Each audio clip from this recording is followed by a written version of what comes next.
It's my great pleasure to introduce Gene Keselman, Executive Director of MIT Innovation Initiative, and Scott Kirsner, CEO and co-founder of Innovation Leader. They will share with you some fresh data about external innovation, agility, impact of the COVID-19 pandemic, and tell how innovation is measured inside global 1,000 organizations. Please write down your questions in the chat during the section. So the floor is yours, Scott and Jane.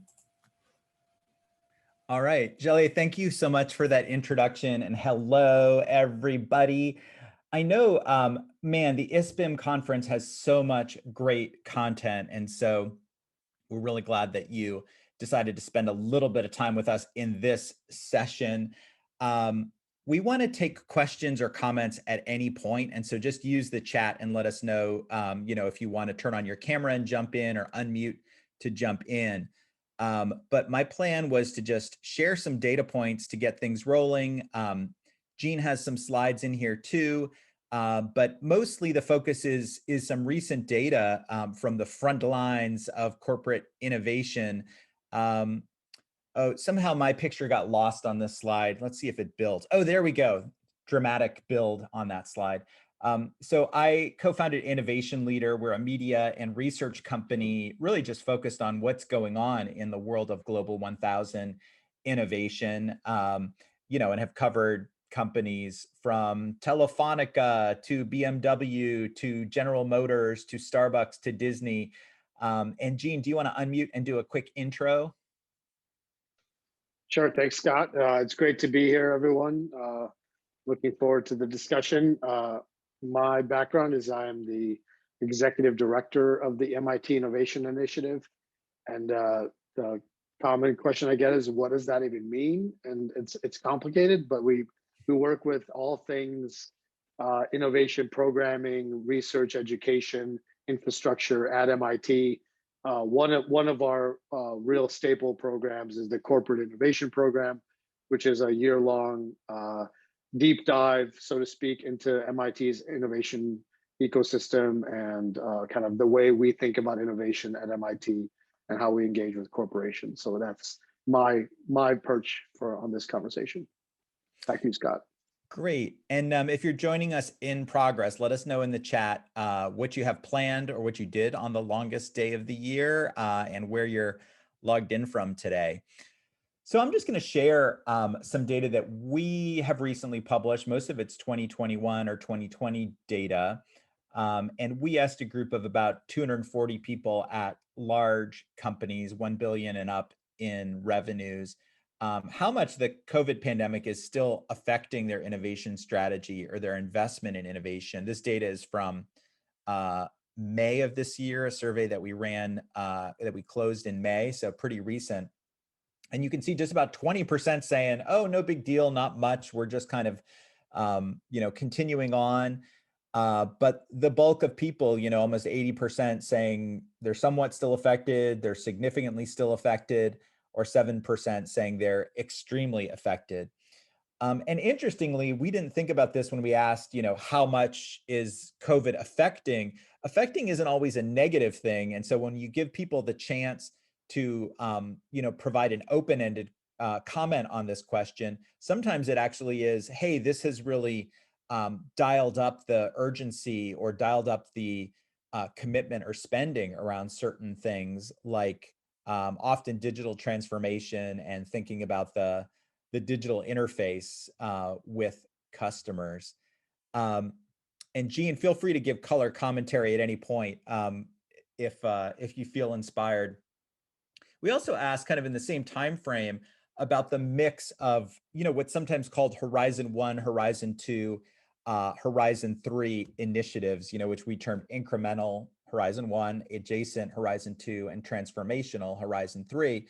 And on the left, you can see that more than half of these innovation or R&D groups say that, these groups say that more than half of their efforts and investment are focused on supporting incremental work in their company. the pie chart on the right is what they wish they were doing, and you can see in a perfect world, it would be like this great even split of, about a little more than a third incremental, just about a third adjacent, just about a third transformational. But what really has been happening as we've gone into the pandemic, that incremental chunk has started to increase a little bit from about half to a little bit more than half. And so I think what we've seen happening over the last 15 months is R&D, innovation, future-looking groups really being asked to help the core business deal with some of these fire drill issues. Like, gee, suddenly our sales force can't go meet with any customers. Suddenly our stores are all closed and nobody can interact with us face to face. Gene, I'm curious if you've been seeing something similar to this, or if you have thoughts on kind of this, is this the perfect mix for corporate innovators to be working on? Yeah, I think I'm going to talk a little bit more about that in my section about the aspirational versus the realistic. I think understanding the way, the perfect, is there a perfect mix, or is it more about understanding the realistic mix that you have within your organization versus what your aspirational mix is? I think that, to me, is maybe the question that really is the one we've been dealing with most is. Mm-hmm. So I'll talk a little bit more about that. Yeah, and that's a great point that this mix or this blend really needs to change over time depending on the current corporate context and potentially the C-suite's priorities. I just have one or two other things that I want to share here. This is some data we gathered last year in a research report, just asking about what are your top issues and challenges kind of at the, what was, the midst of the pandemic. And you can see the top three: continuing to deliver value, right? Proving that there's a reason that our company has an innovation team or a emerging technology team or a new product development team. Defending their resources, and then kind of reassessing the project portfolio, I think often to deal with some of the stuff we were just discussing, which is, which of these projects does the senior leadership care about? Does the business really want us to keep moving forward with?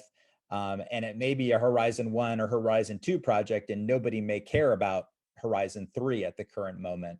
So we thought those were interesting. And obviously the fourth thing was embracing or adopting new digital tools as everyone shifted to remote work.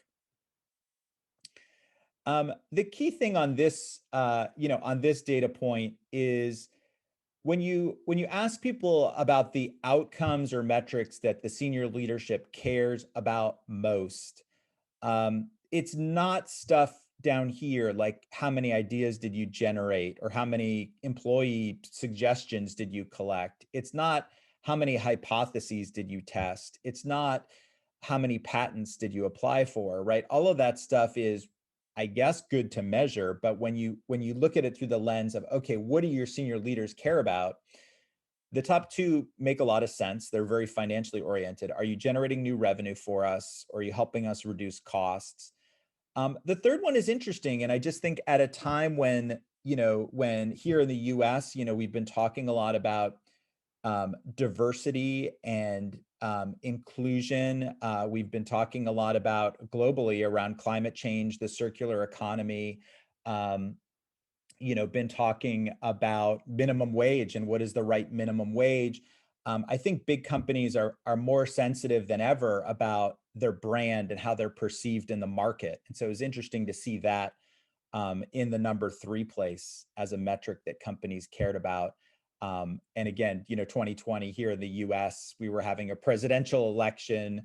You may recall our previous president was pretty quick to drag private companies into the public sphere if he didn't like what they were doing, and if they were on the wrong side of an issue that he cared about. And so brand perception, brand building, and the market perception, what do people think of us, was and probably remains pretty important.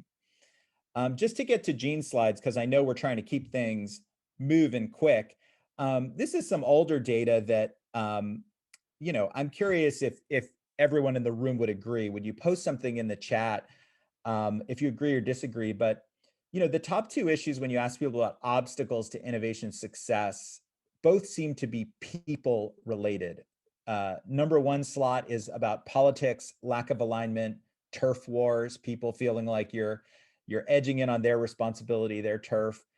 The second thing is just cultural issues. People who say, that's not, maybe that doesn't represent our brand.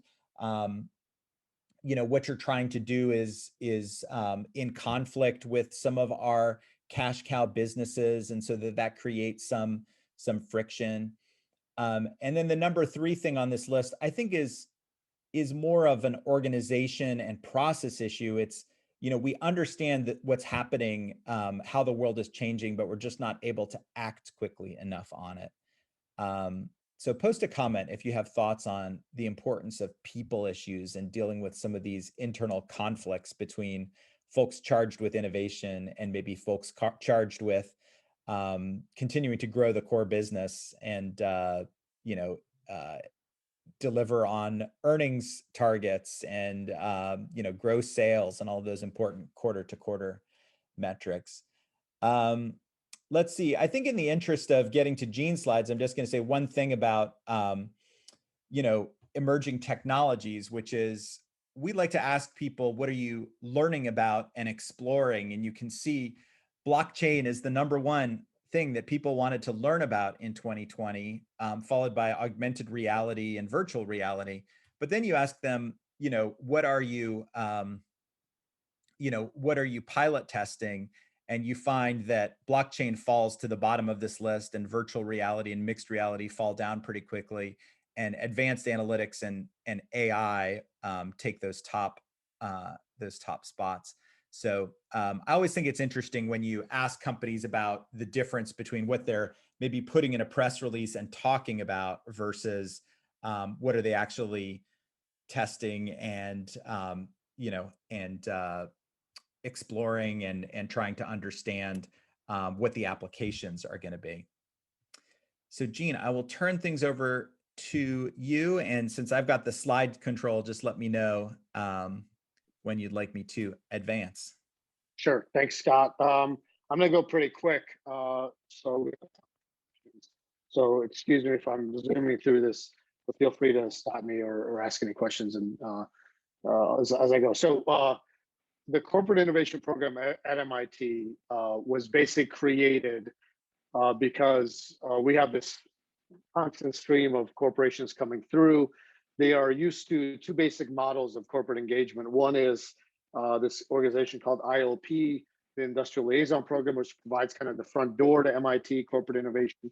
And then there's funded research. And in the middle, there was this big gap of opportunity that where corporations are saying, we want to learn not just about how MIT does innovation, but really engage with the pieces of that are agnostic of necessarily any technological sector. So when I first took this job, creating this corporate program was basically one of my key tasks 4 years ago from the provost saying, we need to create this program.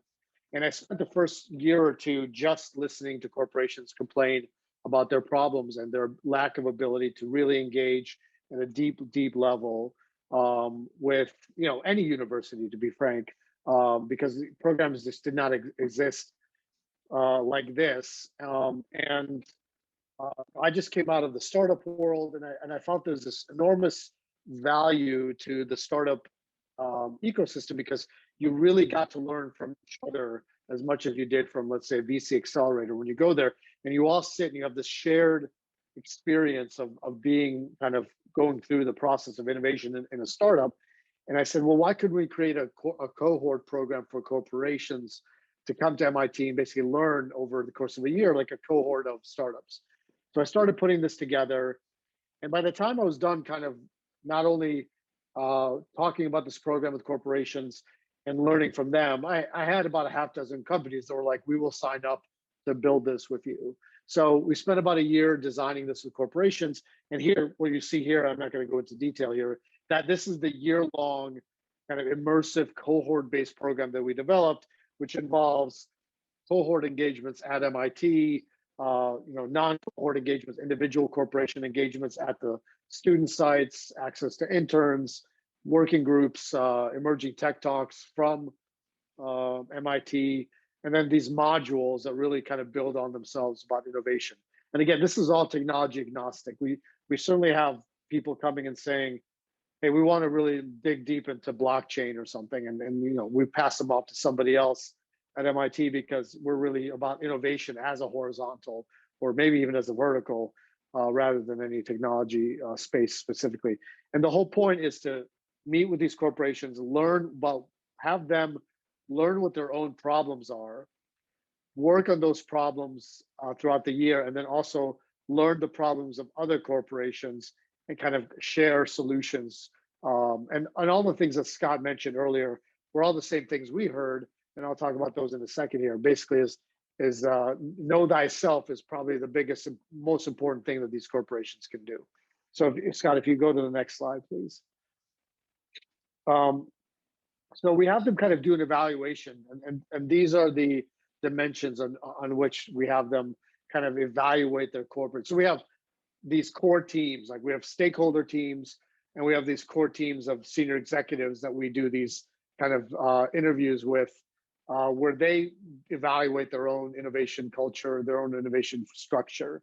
And it's on these general dimensions that they kind of do this evaluation. And if you go to the next slide, Scott, what we end up doing, and this is an example of one cohort, is we end up kind of understanding the difference.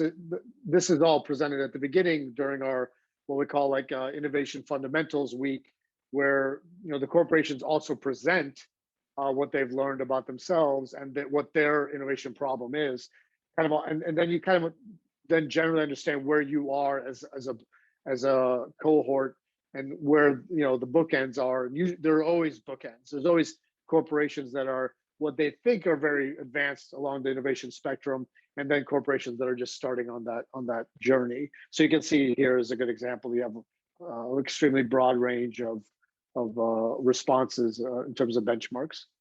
Go ahead, next slide, please. These are just, obviously we could probably pick dozens of these, but one thing I've learned is there are no unique corporate problems. There are only unique corporations. So I got to the point where a year or two into talking to these companies, I could probably tell them with 80% certainty what their problems were before they even started talking. Just knowing what sector they're in, what part of the world they're in, and they're all basically the same. As as Scott pointed out, huge portion of the problems are people, are human problems. Structure is always an issue, because you can have the best structure, a strategy you want for an innovation team, but if you don't have the structure with the company, you're not going to have success.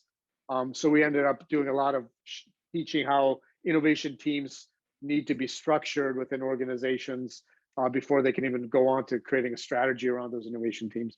So this is just a smattering of kind of the quotes that we got, and I'm sure nobody here is shocked by any of these.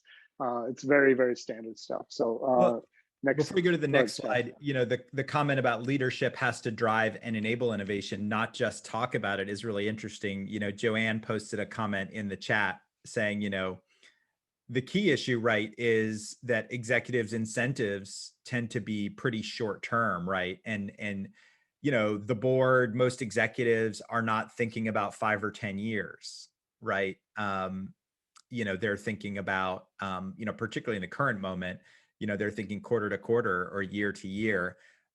So I'd love to talk a little bit more about Joanne's issue, but let me go. I think you have at least one other slide here, Gene. Yep. Go ahead. And this is the last one. And we basically, what we did is we took, and this relates because once we did the analysis, we kind of organized the problems into 4 buckets: culture, people, structure, process, and technology. And then what we can do is, as we go through the year, these corporations kind of working with each other we can break apart their problems into these 4 buckets, and then and then work on them as we go. And so the whole point is, again, sometimes you have to reiterate this almost like, to ad nauseum to these corporations, is we're not solving your problems for you. Like this is not a thing where we're consultants, we come in and solve your problems. What we are helping do is unlock the innovation engine in your corporation. And that is different for different corporations. Every corporation has a different unlock for their engine. And you need to identify what that is, and you need to identify how to unlock it. We're not going to tell you what that is, but we're going to give you the tools to be able to not just unlock it, but to identify what that unlock is. So I think that's my last slide. All right, cool. Yep. Thank you for that, Gene, for being so succinct.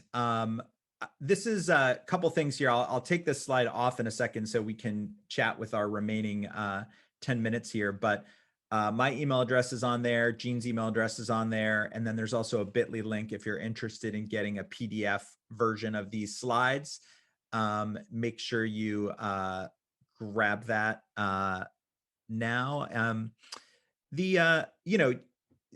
I think that definition of failure, Jaleh asks about, failure. I think terminology winds up being really interesting, in terms of what terminology works well in individual companies. I think sometimes people oversell the talk about failure, celebrate failure, make failure acceptable, when all of the DNA of big companies is about success and growth, and let's sweep failures under the rug. And so I think sometimes, failure might be a hill that innovators shouldn't be ready to die on, to use a wartime metaphor. I spent the weekend visiting a military museum here in Massachusetts. So I'm thinking about military metaphors.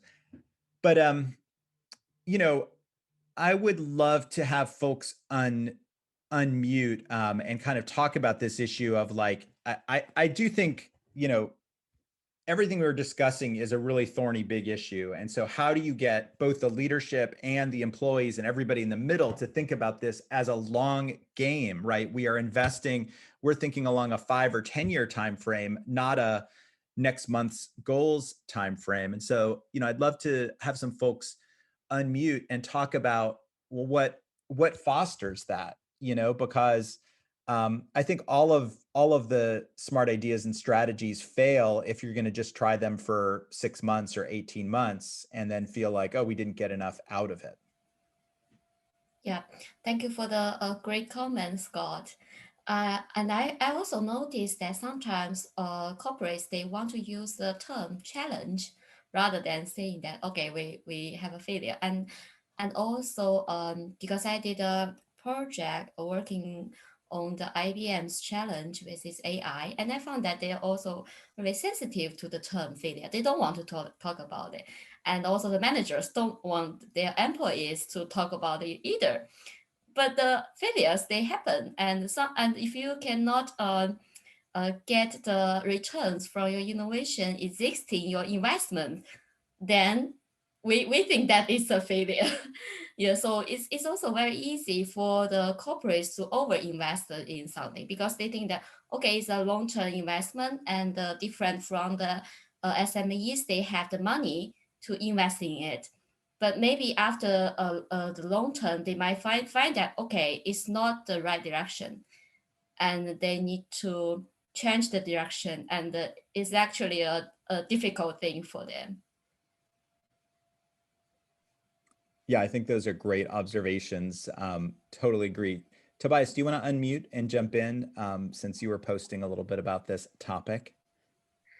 Well, there are so many thoughts currently chasing through my head. So first of all, Scott and Gene, thank you very much. Extremely insightful. And I have a big smile on my face because I come from 20 years of history with Siemens. Most of you know this German dinosaur, which I have to be fair, they are still there compared to other companies that, well, are not there anymore. So that must be something that Siemens is doing right. But Scott, you said something about the time horizon. And I have to laugh every time people talk about Kodak yourself before you get Ubered. And Kodak, for me, I think it's really unfair what people are saying because it was beginning of the 70s. And nowadays, looking back, we know that 20 years down the road, things could have been worked out differently for Kodak. But people today expect that the management has a 20-year vision. They invest in something that they will most likely never get rewarded for, because they won't be the CEO anymore after 20 years down the road. So, and this is for me also a very challenging issue. We expect leaders to be able to foresee something, the future potential for the organization, and then make a very bold decision. I mean, Kodak, that moving from developing images to we built a digital camera, that's a complete shift of the organization, knowledge, expertise, production sites, and so on and so forth. Everything is turned upside down, and people nowadays look back and say, oh, they were stupid. And I bet today, if you ask a manager to invest in something that pays off in 20 years down the road, he will make the same decision. Yeah, it's such a great point. I mean, just two quick thoughts on Kodak. First of all, you can find examples of Clay Christensen, the late Harvard Business School professor, lauding Kodak for their investment in digital and saying, hey, they understand that digital photography is going to be a thing, and they are, betting big on digital photography. Unfortunately, Apple also, came up with a digital photography device that forced, that caused most of us not to need to buy those digital cameras that Kodak was betting on. So this stuff is complicated. And I think also just, I think there's a lot of interesting research to be done and books to be written on the way CEOs talk about innovation internally and externally, because I remember talking to the CEO of Kodak at a consumer electronics show event one year. And I was specifically talking about the movie industry. Kodak sold all of the film that movies were shot on for decades and decades and decades, since George Eastman invented flexible movie film. And, the CEO, even though it was a moment when filming was starting to shift over to digital, he had to say in a public facing way, talking to a journalist, no, we think that movie film is still going to be around in the future, and this is a great business for us, and Kodak is the dominant brand in movie film. And so whatever he was saying internally, I don't know, but it's interesting the way CEOs are kind of forced to defend today's cash cow businesses when they talk externally, even if they know it's not true, but it hurts them. Whether you're Siemens or you're Kodak, it hurts the company, it hurts the stock if you start saying, hey, we don't think our cash cow business is going to be here forever, right? That starts to freak people out. Gene, any thoughts on this topic, or sorry, Tobias, you wanted to say something else? Wouldn't that be actually what is the bold move, and that's actually what people want to hear, that somebody up there on the top management level sees a problem on the horizon and says, we have to change. And this example triggered another memory. I used to work for Osram, light bulb manufacturing. So that was probably 15 years ago. There was one division, high pressure discharge lamps. And they were like, we will be there the next 10, 15 years. And you could see the development of the LED contradicting that statement. It was obvious that at a certain point of time, there is no need for this kind of technology to produce light anymore, because the LED is so much more efficient. So I'm wondering, why is it so difficult for the management to really say what is actually what everybody sees? Why pretend and try to please the shareholders or whomever by saying, we believe in our business, and they know better than that? That's for me a very interesting aspect. Gene, I'd love to hear your thoughts on that. I think you've covered most. I think Kodak's a fantastic example of that myth of innovation, where exactly as you said, it was not at all an issue of not foreseeing the disruption. This was completely a structural problem where they just were not able to compete in the digital space with Nokia and Sony, where there were zero margins in digital at the time. The technologies were nascent. It was very early on, and maintained their film business, which eventually basically disappeared within, I think, less than a decade. It was like an 8-year span or something like that, where they had to completely reposition a Goliath of an organization.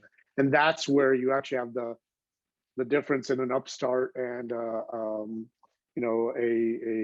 incumbent have real difficult problems dealing with change, and especially in this day and age. So and not saying Nokia and Sony were upstarts, but they did not care about maintaining an existing business like Kodak did. So and I know we're, oh, sorry, finish that thought, Gene, because I know we're getting a little short on time here. Yeah, no, that's all I had to say. Go ahead. Well, I was going to just maybe end with a metaphor, because I enjoy metaphors as a way to sort of think about how are we thinking about these issues. And, Tobias, if you think about a football coach, who realizes, gee, half of my team is getting close to retirement age, and 10% of my team is injured and out for the season, and they may not ever come back. Does that coach ever say to the fans, we are in for about 2 or 3 years of really tough times, and we are going to be at the bottom of the league, and we are about to be going into a real rebuilding phase for our club? They don't tend to say that, right? Because they are rah, we are going to be great next year. We're going to be competitive. We're going for the championship. And I think CEOs have a lot of that same motivation, right? They don't ever want to say we're entering a rebuilding phase. This is a huge transition for our company, for a lot of the same reasons, right? The fans don't like it in football. The shareholders don't like it in publicly traded companies. And so I think maybe it sets us up for, a future session or more conversations about the communications issues around all of this, whether it's, it's that comment that Joanne brought up about we need to talk about this as a long game and as building muscle over time, as opposed to, just getting with, just getting a facelift to look better versus actually going to the gym and putting the time in losing weight. So I find this stuff super interesting. I know we're out of time, so I want to thank everybody for the questions. Thanks, Gene, for being part of this. Thanks, Jale, for the introduction. This is great.